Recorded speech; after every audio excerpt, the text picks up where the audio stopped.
How's it going, everyone? Coming at you today with another video. And today, guys, what I did was actually top 8ing my first regional. So this is really awesome because there's been a lot of time in COVID where I've been prepping up and feeling really good about playing and really good about the meta, but not being able to show off. And so going to my first regional back feels amazing to actually get top 8. It was a really tough tournament and played against a lot of really tough matchups. So I'm very excited to be able to bring you the 60 card striker pile that I've been talking about. I've been theorying this deck for like a month now. We've been seeing a lot of the print kit decks that can go 60 cards with all the cool engines, but I figured that Striker could probably do that better, especially when you have souls, you can pitch cards, go immediately in card advantage. When you have things like Kagari, add those back.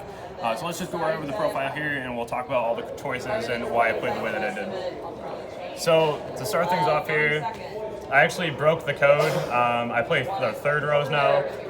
In this deck specifically, this is either a small world bridge or it's just another way to play the game, and I just wanted to play as much as possible. So this was always really nice to see, because like it was just never dead. I would never just like cut down on the engine either. That was a really big question going into this weekend, was the number of aces that I was going to play. For the hand traps, I didn't go super crazy, but I definitely played a lot. 3 Ash, 3 Bell. This card was insane this weekend. We'll talk about that. 2 Ogre, 2 Mourner. So first things first, this card's getting cut. If they're a better Despia player, they just dump the comedy anyway, and then you go to Mourner, they're Rebellion, and then they can distribute it off, and this card sucks. This card came up all of 1 time today. This is definitely just getting turned out for like a Veiler instead, because I feel like Veiler would work better with my small world bridges anyway. Because there was twice today where a Veiler would have bridged my small world just perfectly, but I had this instead. So this is definitely getting cut. Gamma was nuts today. Every single time that somebody ashed my Enchantress and then they got punished by Gamma, it was insane. But the second you resolve Gamma, you should just be winning that game anyway because you're so up in card advantage. Bell crazy at 3, mandatory 3 of right now. Same with the Ash, you have to play them. And then Ogre for Fateful is always just the best thing you have. Going into the rest of the deck now. More engine. We're playing the 5 count.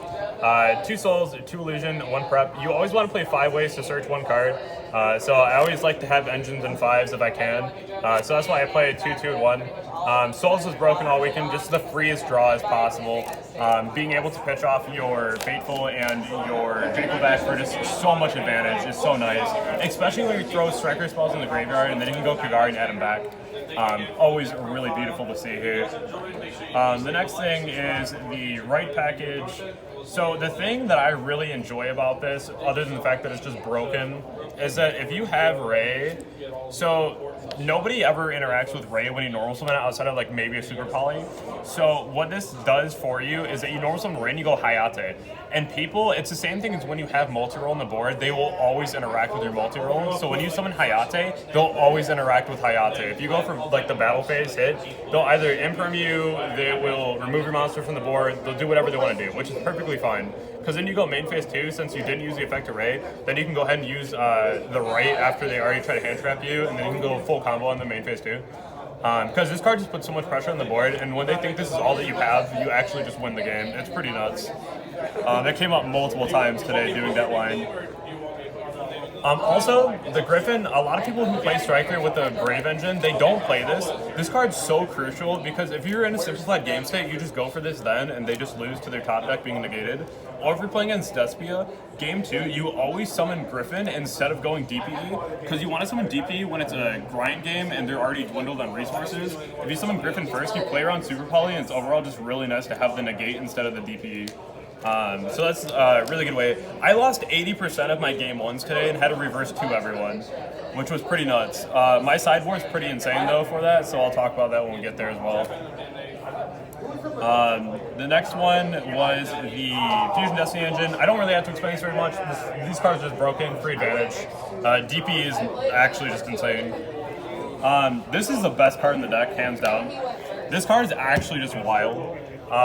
In the sideboard, like I have the Kaiju, and you can go realistically any hand trap. My favorite is like if you open Bell with like the small world, you can go like the Bell into like the Enchantress since they're both water and go right into your Kaiju. So that's why I play this one. A lot of people ask me like why I'm not playing Godarla. I just feel like this one's just better, and plus we don't really care about the win barrier statue anyway. But Small World literally just gets you into anything. I beat Despia so many times today because I just searched Ash on top of my full combo and they just couldn't play the game. But if you're not already playing Small World, this card is actually probably like insane busted. Like I would actually pick up a set. Let's go here. For striker spells, we have the double shark cannon. I wanted to play 3, but I didn't play 3. It was one of those things where I really want to beat Despia, but like our matchup's already so good with Despia that you don't even have to worry about that.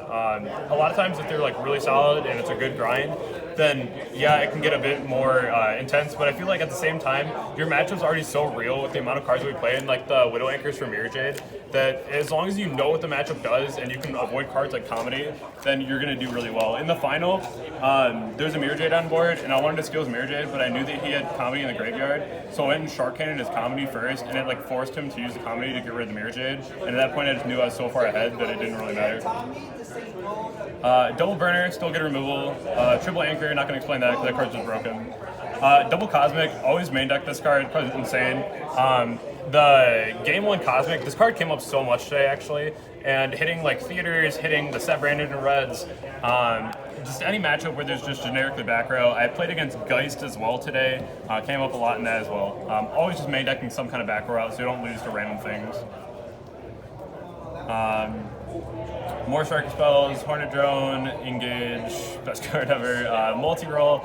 I definitely played one Call by the Grave, never saw it today, still fine though, still always play that. Foolish Area and Rhoda, these cards are all pretty self-explanatory, and then I did play the 3 in turn as well. But that's just wrapping up the main deck. Let's go into the extra deck first before the sideboard. I really like my sideboard for today. I don't think I would change much at all. DPE, the Link Spider, the Anaconda, Dark. This card is so broken. There's so many times where this card just came up and won me the game inherently.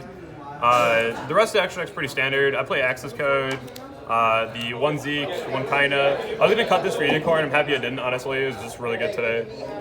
2 Hayate, 3 Kagari, and then 3 Shizuku. Other than that, like the only thing that I get asked a lot about is why don't I play the Hulk Slain package. I just don't like it personally. I think that there's better options out there. If you get hand trapped one time in a hand trap format, it's just kind of over with that combo. As for the sideboard, I honestly really enjoyed this so much. So I sided 3 Kaijus. A lot of people have come off the Kaiju, but like if you're playing against like a DPE deck, at that point you can just go ahead and Kaiju the DPE, and it's just 1-for-1 trade that you don't have to worry about later on. I really like that too, because it's just one less card that you have to use out of your hand to try to like get rid of it or like Shark Cannon it. You can just go ahead and open the Kaiju on it, which I really enjoy. And then it just comes up in the random matchups that you really need a Kaiju, right? Just don't side this against Despia because it just is terrible if they Brandon or they bring back Mirror Jade anyway. But other than that, it was great. Best card in the side deck. This card's insane. Pretty self-explanatory. If you see it, you win. If you don't, then it's grind. Also goated card, Pinkertops. Came in one time, used it one time, was the most insane card and won me my round 9, sorry. But really, really nice. Always would side that card still. 3 Twister, 1 of the Harpy. Pretty self-explanatory. 1 of the Mind Control, did not see it at all, but I wanted 3 hard going second cards, so I put these 3 in, which I think is really proper in Striker, because like you can already play going second. If you have that 1 power card in your hand on top of everything else, you just win. The card that won me like literally almost all my games when I had to go first was this card right here. The card's insane.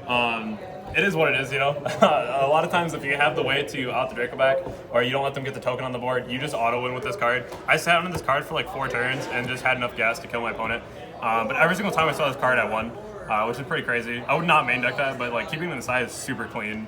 Overall, I just want to give a big shout out to the homie Austin Smothers here. He was the car ride here, and it's just been a lot of testing and going ups and downs with the list, and it's someone who really helped me to keep my cool and come in here and do really well today and just kind of keep a level head throughout everything. Like even if you lost one game, you know, like you're still going strong. Shout out to everyone at Refined Gaming. Refined Gaming is such a wonderful place to be with all the cool people and really being able to get good play testing in. And all the homies, the Discord, the YouTube, I appreciate all of you guys. I give a lot of information, help you on the daily basis, but at the same time, you guys help me too to get better and help me be as good as I can at the game for you guys. But I do appreciate it and hope that you guys all enjoy the deck profile because we're just going to be going to Columbus next week and hopefully doing the same thing.